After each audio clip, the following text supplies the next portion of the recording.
ડાલ્ટનનો પરમાણવીય સિદ્ધાંત. આપણે જોયું કે રાસાયણિક સંયોગીકરણના નિયમોમાં પણ ડાલ્ટનનો પરમાણવીય સિદ્ધાંત સંકળાયેલો છે.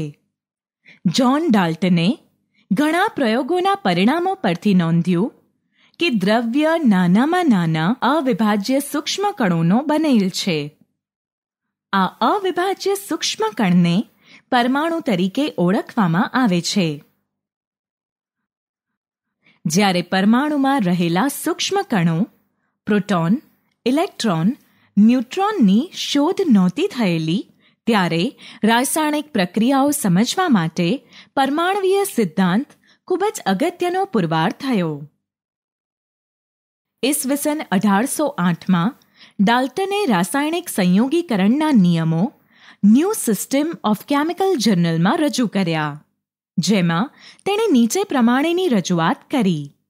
આને ડાલ્ટનના પરમાણવીય સિદ્ધાંતની અભિધારણાઓ કહેવામાં આવે છે. 1. તત્વ જે નાનામાં નાના સૂક્ષ્મ કણનું બનેલું છે તેને પરમાણુ કહે છે. તત્વના પરમાણુઓ અવિભાજ્ય હોય છે.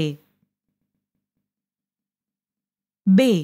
કોઈ પણ એક તત્વના બધા જ પરમાણુઓ સમાન હોય છે, પરંતુ અન્ય તત્વના પરમાણુઓથી તેઓ જુદા પડે છે, એટલે કે દરેક તત્વના પરમાણુઓ અલગ અલગ હોય છે.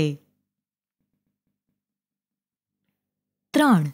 કોઈ પણ એક તત્વના બધા જ પરમાણુનું વજન અને ગુણધર્મો સમાન હોય છે, પરંતુ તે અન્ય તત્વના પરમાણુથી વજન અને ગુણધર્મોમાં અલગ અલગ હોય છે. 4. જુદા જુદા તત્વોના પરમાણુઓ ચોક્કસ પ્રમાણમાં જોડાઈને સંયોજનો બનાવે છે. સંયોજનોમાં રહેલા પરમાણુઓ નિશ્ચિત સંરચના ધરાવે છે. 5. તત્વના પરમાણુનું વજન નિશ્ચિત હોય છે. 6. બે કે વધારે તત્વોના રાસાયણિક સંયોગીકરણથી પરમાણુઓ સંયોજાય છે, ત્યારે તેમાં પરમાણવીય પ્રમાણની સંખ્યા સાદા પૂર્ણાંકમાં હોય છે. આવા પરમાણવીય સંયોજનથી બનતા નાનામાં નાના કણને અણુ કહે છે. 7. રાસાયણિક પ્રક્રિયા દ્વારા પરમાણુની ફેરગોઠવણી શક્ય છે, પરંતુ તેનું સર્જન કે વિનાશ શક્ય નથી.